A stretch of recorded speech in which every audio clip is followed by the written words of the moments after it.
vie, qui désire le bonheur. Tel est l'appel que le Seigneur lance à la foule pour y trouver son nouveau goût. Si tu entends cet appel et tu réponds « moi », Dieu te dit « Est-ce que tu veux la vraie vie, la vie qui dure toujours ?» Maman, c'est quoi? C'est la fontaine Saint-Bernard. C'est la fontaine qui s'appelle Saint-Bernard. Bah, elle est drôle. Saint-Bernard, c'est un ami de Jésus. Bah, elle est drôle, la fontaine. Je sais pas qu'est-ce qu'elle est. Bah, elle est drôle, la ça. Elle est drôle? Oui. Vivre ressuscité pour Dieu dans la lumière neuve, aurore de la joie, les hommes surgiront au grand espoir qui monte dans leur corps. Pour l'aube de ce matin, peuple débaptisé, marqué du sceau de la promesse, témoin de Jésus-Christ. Il y a bientôt 900 ans, Saint Bernard fonde l'abbaye de Clairvaux en recouvrant l'Europe d'un blanc manteau de moine. Ce dernier des pères de l'Église, mystique en même temps qu'arrimé à une vie de labeur, inspire encore aujourd'hui bon nombre de fils spirituels. L'heure paraît déjà veillée, car Dieu dresse la table aux noces de l'agneau. Le maître Pendant 2 ans, nous avons rencontré moines, laïcs, formateurs aux ressources humaines, archevêques, gardiens de sanctuaires, scientifiques, théologiens, laïcs cisterciens qui vivent concrètement de Saint Bernard de Clairvaux.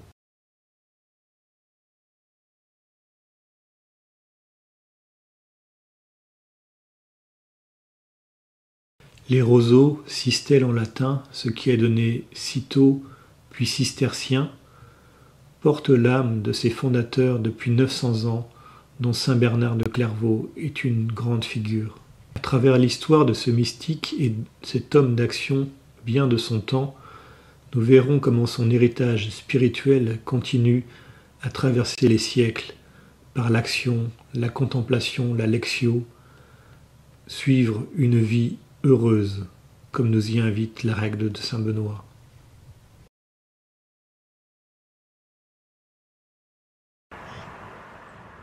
À la maison natale de Saint Bernard, à Fontaine-les-Dijon, plusieurs centaines de personnes se réunissent chaque année pour les Journées Saint Bernard, organisées par le diocèse de Côte-d'Or et Dominique Jean Petit. Alors, si vous voulez, l'intérêt de Saint Bernard, moi je le vois de 3 ordres, de 3 réflexions. La première, qui parle du monde temporel actuel. Saint Bernard a laissé un héritage de construction d'abbayes cisterciennes de par le monde qui est colossal. Et les amoureux de vieilles pierres sont les géants en France, en Europe et dans le monde, et même du Nouveau Monde. Et ils sont très intéressés par cette mémoire, si vous voulez, des abbayes. Quand on voit l'abbaye de Fontenay toute proche, avec cette cascade d'eau, etc., c'est une mémoire très persistante avec cette forge à l'abbaye de Fontenay. Bref, c'est la première des mémoires, la présence physique de ces abbayes. La deuxième, c'est la recherche de ce monde actuellement, où le matériel a pris le pas, mais Saint Bernard, qui était lui un mystique, puisqu'il a aimé énormément la Vierge Marie et qu'il a énormément prié, c'est cette référence à la quête religieuse, si vous voulez, de Saint Bernard. Cette chapelle est visitée énormément par an, et des livres de ce type, il y a pratiquement tous les dimanches 2 pages écrites d'intention de prière dans ces chapelles. Et par qui? Par des gens qui viennent de Dijon, qui viennent des environs, mais qui viennent aussi d'Europe. nous avons des Suisses, nous avons des Belges, nous avons des Allemands, etc. Donc, un Croate, il n'y a pas longtemps. Donc, ça, c'est la deuxième réflexion. Et la troisième, c'est que Saint Bernard était l'Européen avant l'heure. Il a été, de par ses contacts qu'il a eus de l'Europe et avec les grands de ce monde, il a été un précurseur de la réflexion européenne. Et je crois que tous ces trois, bien assemblés, font que Saint Bernard est présent dans le cœur de tout le monde. Lors des journées Saint-Bernard, les reliques de ce saint font l'objet d'une procession autour de la colline qu'il a vu naître et grandir pour devenir un jour peut-être chevalier. Je vous salue, Marie, pleine de grâce. Saint-Bernard reste ancré dans la foi des Bourguignons comme il l'était dans son siècle, comme nous le rappelle Monseigneur Minrat. C'est vrai que Saint-Bernard, qui est mort vers le milieu du XIIe siècle, il porte en lui tout l'héritage des siècles antérieurs sur la manière de s'adresser à Dieu, de comprendre la révélation, de comprendre les rapports de Dieu avec le monde. Mais pour Saint Bernard, il était encore dans une autre perspective, une perspective de l'accueil total de la révélation qui donne sens à la vie. Dominique Bertrand, jésuite, a dirigé l'ouvrage collectif sur l'actualité de Saint Bernard de Clairvaux, à la demande des cisterciens. Lors de la journée des 20 ans de la grange de laïcs cisterciens de Clairvaux, il évoque le parallèle entre 11e et 21e siècle chez Saint Bernard de Clairvaux. À notre étonnement, nous voyons apparaître entre ces deux mondes tellement différents comme un élément moins marginal qui n'y paraît, le besoin d'une spiritualité dans un milieu qui vient de vivre une importante restructuration. Qui dira qu'après l'ère des militants de l'action, y compris catholiques, aboutissant à Vatican II, et ailleurs au démantèlement des données de la guerre froide, un immense besoin de ressourcement ne s'est pas imposé partout sous des modalités très diverses en Église et dans le monde. Ne serait-ce pas alors la tâche de ce XXIe siècle de discipliner, de purifier et de rendre productif le torrent actuel de la spiritualité. Fermez les guillemets. Le cistercien Bernard ne peut-il pas aujourd'hui nous aider dans cette tâche de discipline, de purification et de productivité? Portant le charisme de Saint Bernard jusqu'aux confins de l'Europe en Norvège, dans une société très sécularisée, Frère Joël, moine de Cîteaux, proche des laïcs, part fonder avec 3 autres frères et sa communauté de Cîteaux un nouveau monastère en Norvège, à Munkeby. De sanctifier toi-même les offrandes que nous apportons. Prenez et mangez-en tous, ceci est mon corps livré pour vous.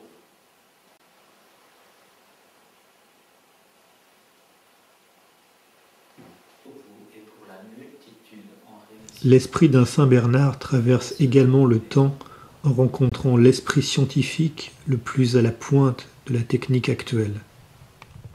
Jean Stone, scientifique de renommée, témoigne après sa conversion à l'abbaye de Lérins des passerelles qui existent entre questions de notre temps et religion. Et en fait, je n'ai jamais pratiqué jusqu'à mon entrée dans l'Église catholique. Le lieu de Lérins est un lieu vraiment pour moi unique au monde, dans le sens que c'est un lieu à la fois d'une immense beauté, c'est un lieu où vous pouvez être, j'allais dire c'est blasphématoire, comme au paradis, évidemment c'est qu'une image, mais il y a un lieu de paix, de douceur, c'est une île paradisiaque où il n'y a aucun moyen de résider si vous n'êtes pas au monastère, donc déjà, sauf au mois d'août, on est envahi de bateaux privés, vous êtes préservé du tourisme en quelque sorte, vous pouvez avoir là, vraiment un milieu où vous vous immergez dans un lieu spirituel, et ça c'est extraordinaire. Et puis d'un autre côté, c'est aussi un lieu qui est un lieu, je dirais, qui d'une certaine façon exprime le problème de notre monde. Parce que Lérins c'est en face de Cannes, et aujourd'hui Cannes est connu de millions et de centaines de millions de gens par son festival, par son côté people, par ses yachts de luxe, par ses hôtels de luxe. Et d'un autre côté, Cannes avant n'était rien par rapport à Lérins. Et Lérins continue cette miette de prière dans un océan d'éternité, comme le disait Paul Valéry, les Reims continuent à être comme une chose invisible, mais comme une graine, en quelque sorte, toujours vivante, qui est là pour dire non, non, non, l'essentiel n'est pas de l'autre côté, car il y a un bras de mer entre les Reims et Cannes, l'essentiel rayonne ici, à les Reims. Et faire le voyage de Cannes à les Reims, c'est comme passer, bien sûr en allégorie, en résumé, c'est comme passer d'un monde qui a perdu sa signification à un monde qui a conservé une signification traditionnelle. En 1098, Robert de Molesme fonde avec d'autres bénédictins le nouveau monastère de Cîteaux, à quelques centaines de mètres de l'emplacement actuel, près de Dijon.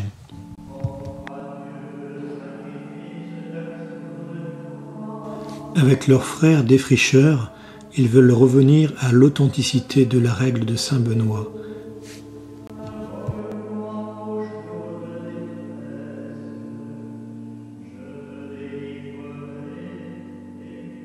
Aujourd'hui encore, de nombreux retraitants viennent suivre l'enseignement de Saint Bernard et des cisterciens.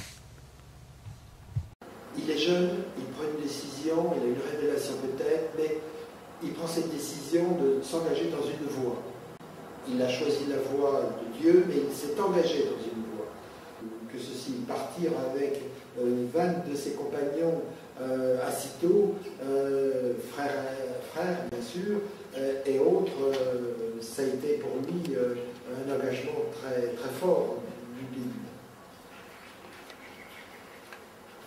Les descendants de Saint Bernard sont bien sûr les moines et moniales cisterciens et trappistes qui prient en dehors du monde, au cœur du monde, pour le monde. Ainsi Thomas Merton voit en eux comme des arbres qui donnent l'oxygène de la prière.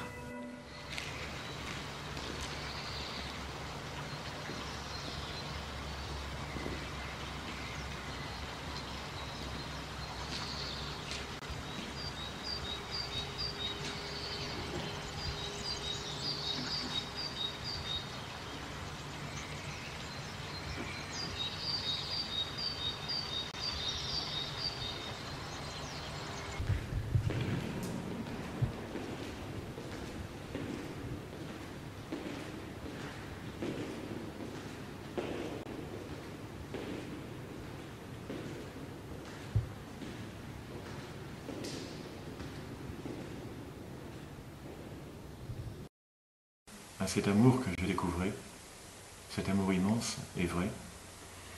Et je me suis accroché fortement à Jésus.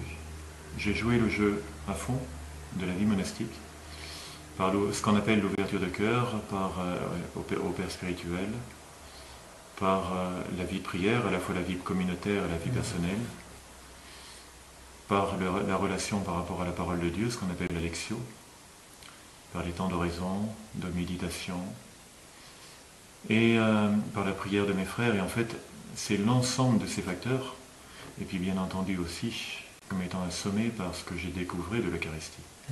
Leur devise « Ora et labora », prière et travail, les amène à travailler de leurs mains, ainsi ils seront moines, dit la règle de Saint Benoît. Il a été un homme de Dieu, mais il a travaillé. Je dis aux jeunes, il ne peut pas y avoir l'un sans l'autre. Il doit y avoir cet équilibre dans la vie, de l'engagement, du travail et de la réflexion sur notre vie sur Terre. Vivant dans le monde, les laïcs cisterciens essayent de discerner entre action et contemplation.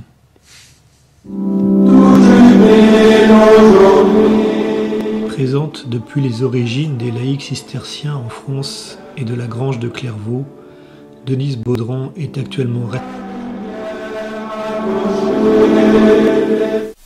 Donc là, avec Bernard, on était parti sur aller annoncer. Et puis, une fois qu'il est en train d'annoncer, là, il se dit « Ah, mais voilà, je viens d'annoncer, ça y est, je suis au bout du monde, mais j'ai besoin de rentrer. » Donc, hop, mouvement contraire, et il revient pour se retrouver dans la contemplation.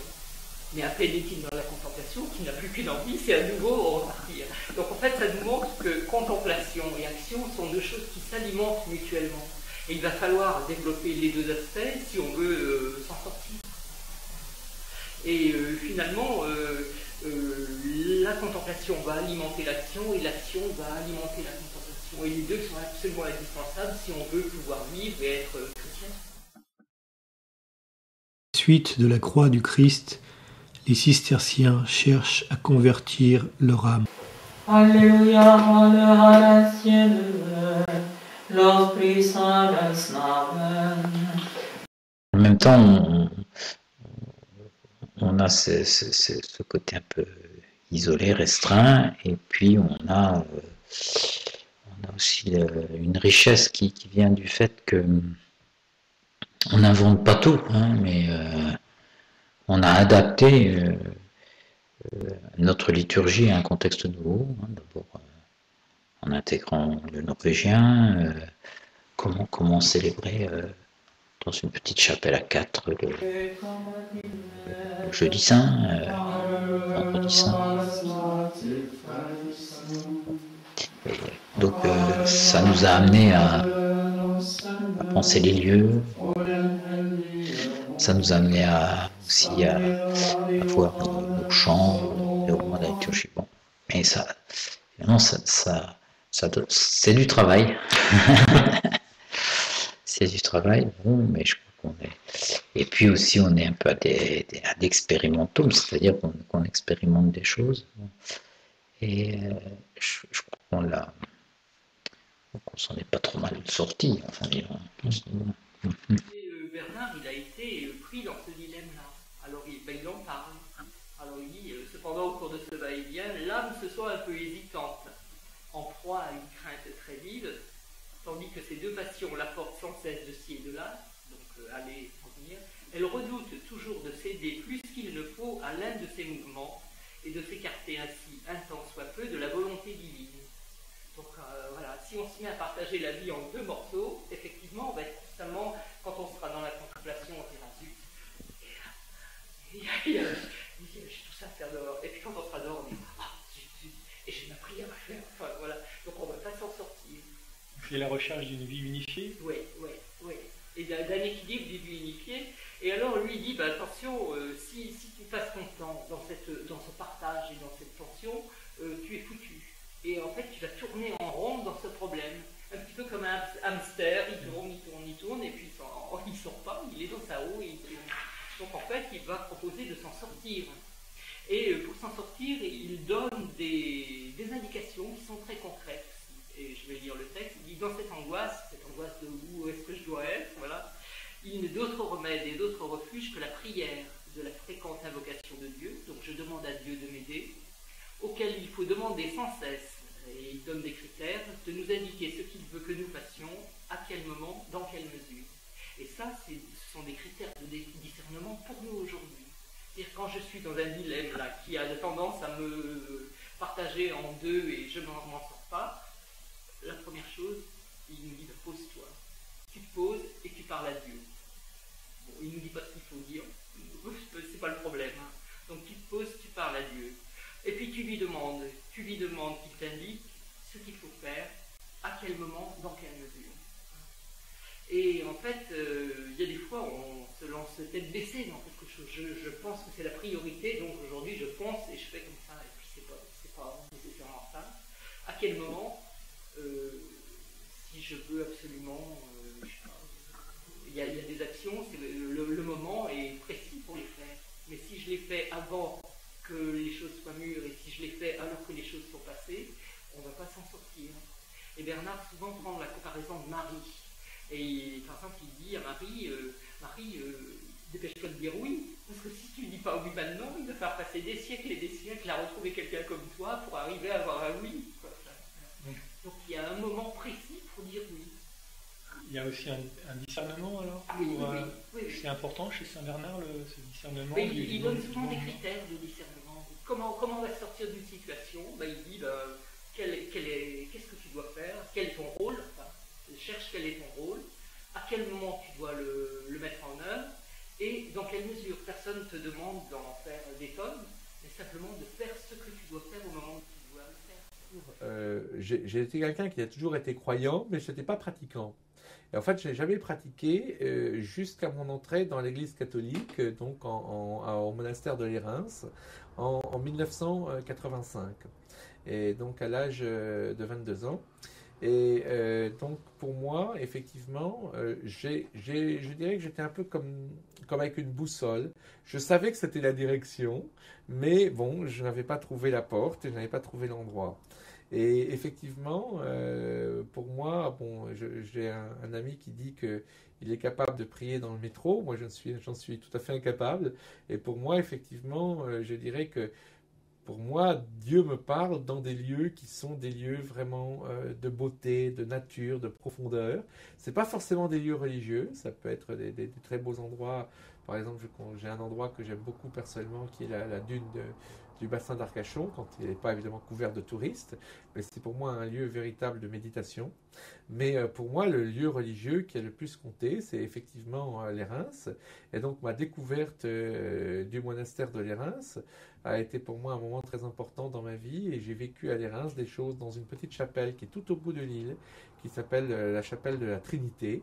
Et dans cette chapelle, qui a été bâtie tout au début du monastère, donc c'est la plus ancienne église de France au 5e siècle, eh bien on a vraiment au centre de cette chapelle, quand on est là, quand on est seul dans cette toute petite chapelle au bout d'une île, avec le chant des oiseaux qu'on entend, des mouettes, etc., et le bruit du vent, on a vraiment comme une descente de l'esprit qui est possible, et un endroit qui, moi, m'a vraiment beaucoup parlé. Et en sortant de l'île de cet endroit où j'avais été, j'ai trouvé une petite fleur, une petite feuille rare, je n'avais pas trouvé d'autre, qui est une espèce de trèfle, si vous voulez, avec 3 branches, et sur 3 branches, il y a 3 feuilles.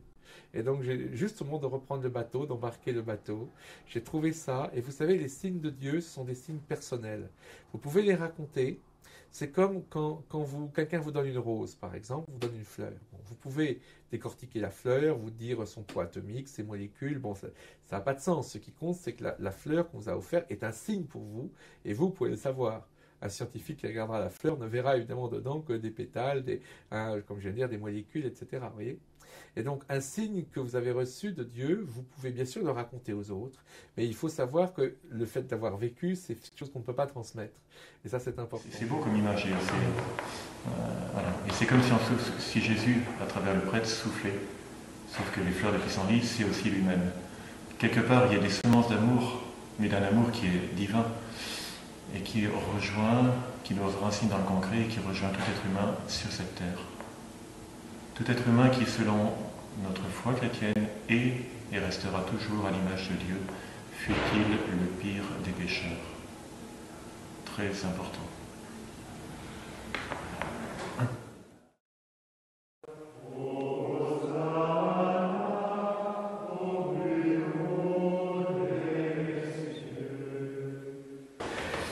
Le prêtre, c'est d'abord et avant tout un médiateur entre Dieu et les hommes, entre Dieu et toute l'humanité. Dans ce sens-là, il a un rôle très important, ce qu'on appelle dans le langage chrétien d'intercesseur. C'est-à-dire quelqu'un qui prie pour faire le bien à toute l'humanité, pour venir en aide à toute l'humanité, pour que l'humanité donne le meilleur d'elle-même et que les hommes et les femmes du monde entier trouvent leur joie à se tourner vers Dieu, consciemment ou non. C'est un sermon, c'est des extraits du sermon 57 du Cantique des Cantiques, et c'est un sermon qui essaye de dire un petit peu comment on est embarqué dans une espèce de tension entre du faire et du contempler. Et souvent, quand moi j'entends ce texte, enfin quand on le lit dans les églises, on a un petit peu un côté critique sur la femme qui est trop occupée et qui ne pense qu'à ça, qui oublie Dieu, et puis celle qui au moins a une bonne place, elle qui est au genou de Jésus. Voilà. Et je trouve que c'est une lecture qui est très hâtive. Et j'aime bien Bernard parce que lui-même est pris dans ce mouvement. Comment finalement je vais être actif, mais comment aussi je vais être contemplatif.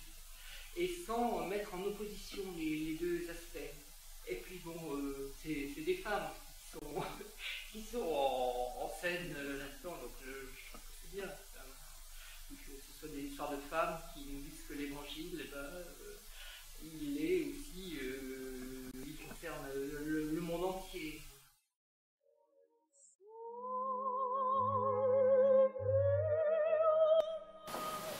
Lâcher prise, ce n'est pas se montrer indifférent, mais simplement admettre que l'on ne peut agir à la place d'autrui.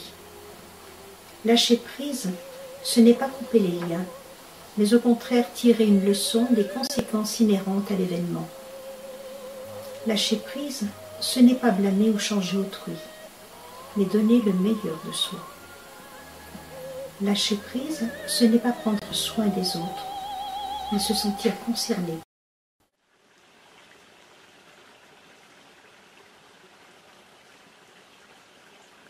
La parole est au cœur de la méditation de saint Bernard de Clairvaux, en particulier le Cantique des Cantiques, qu'il médite au cœur de la forêt, là où il apprend plus de choses dans les arbres et les pierres que dans les livres.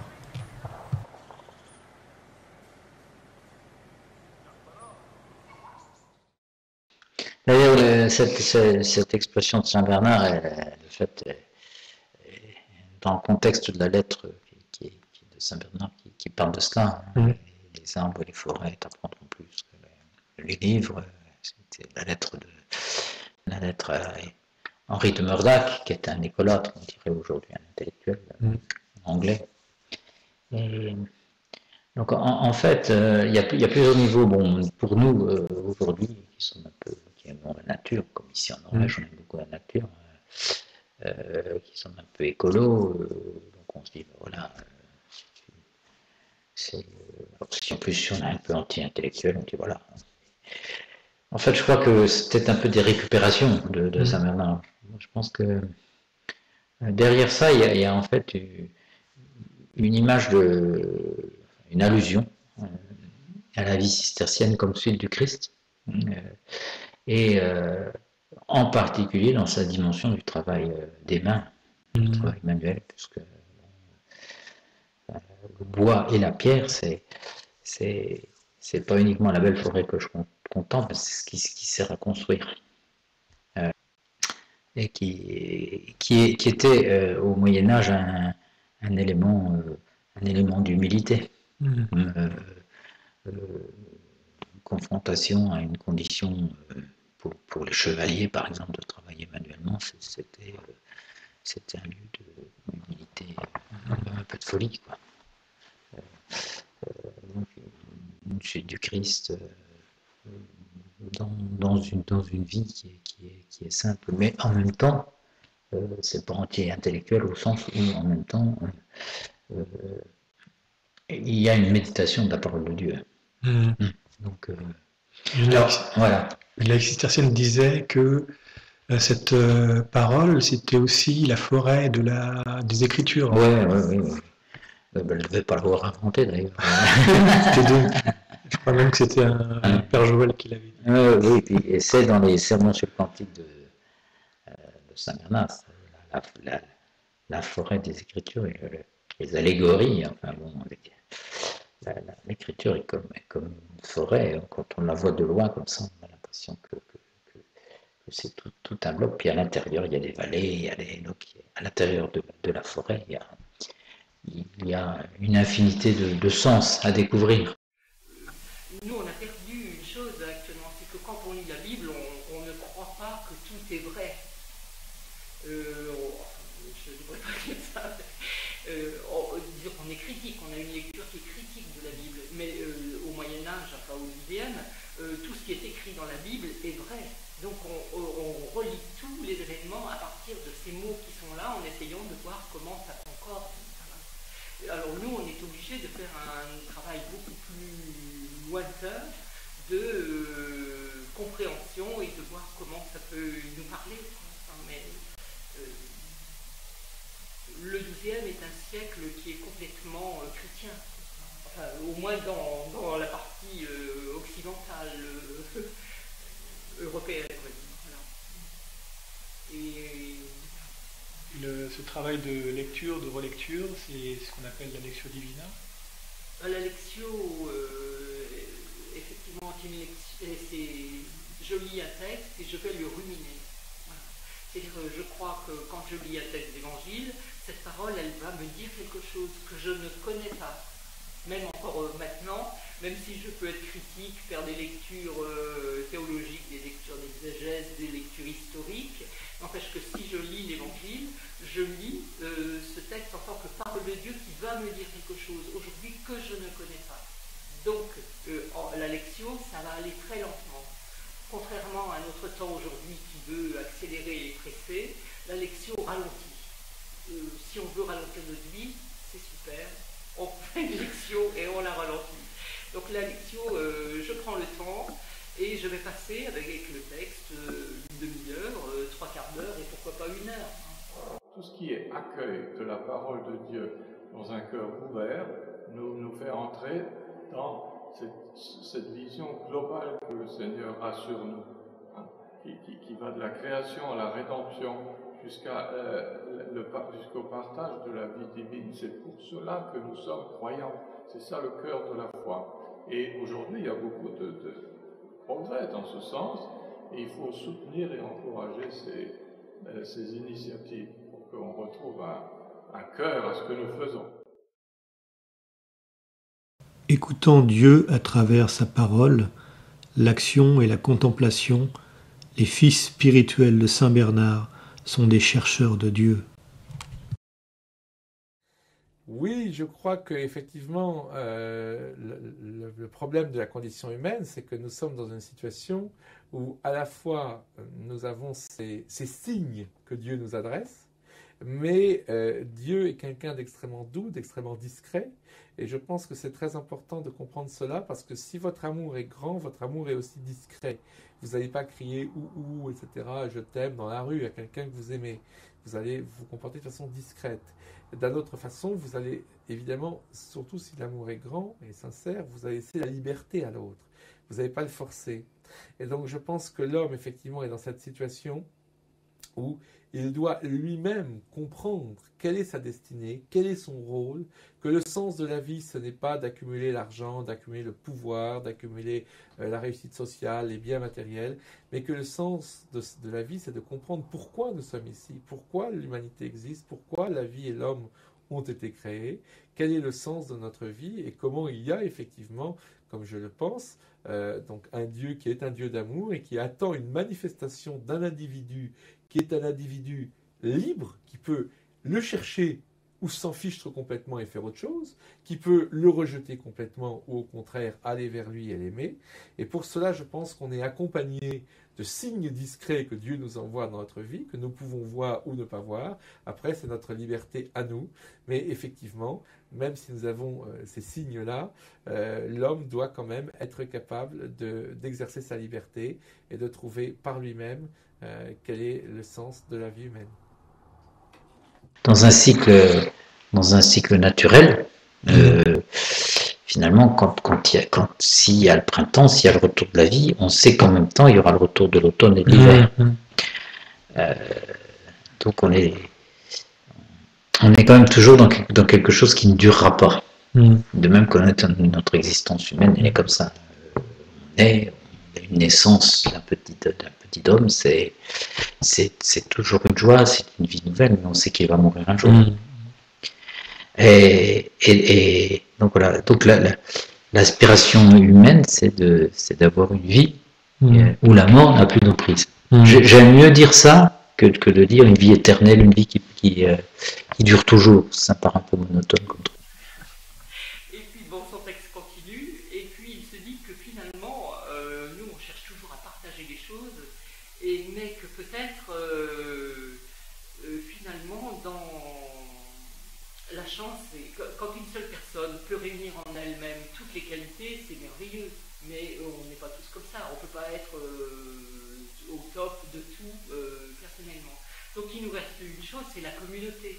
Donc ce que moi je ne suis pas capable de réussir tout seul en tout, je veux pouvoir le réussir avec les autres. Et en fait, il justifie le fait d'être une communauté.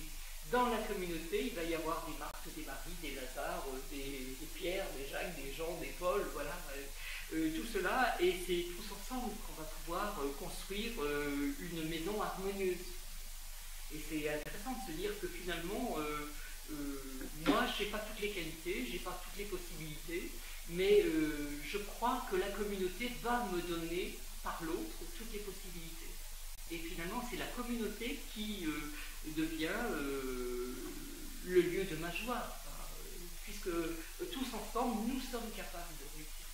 La communauté, c'est la communauté des monastiques à l'époque de Saint-Bernard. C'est bien lui, quand il parle communauté, c'est nécessairement la communauté monastique, mais en même temps, quand il parle de l'équilibre de la vie, quand il parle de... c'est tout groupe, enfin, on peut se dire que dans tout groupe, il y a tout ce qu'il nous faut si nous le mettons en commun avec amour.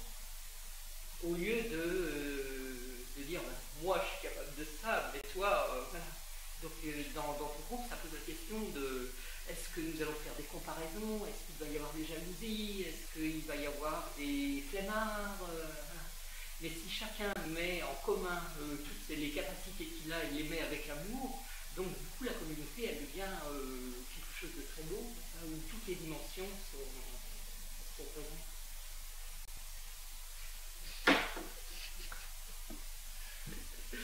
Voilà, et bon, il termine là ce texte en disant « Plaise à Dieu que ces trois qualités nous soient longtemps conservées, à nous tous ensemble, et comme nous les voyons répartis aujourd'hui. » Voilà, il est heureux de la vie communautaire, et en fait, si on le reprend pour nous, on peut se dire cherchons à être avec d'autres personnes dans une vraie communauté de cœur et d'esprit, de corps, et essayons de mettre en commun ce que nous sommes pour construire le monde ensemble, avec l'action, avec la contemplation, et non pas en opposant.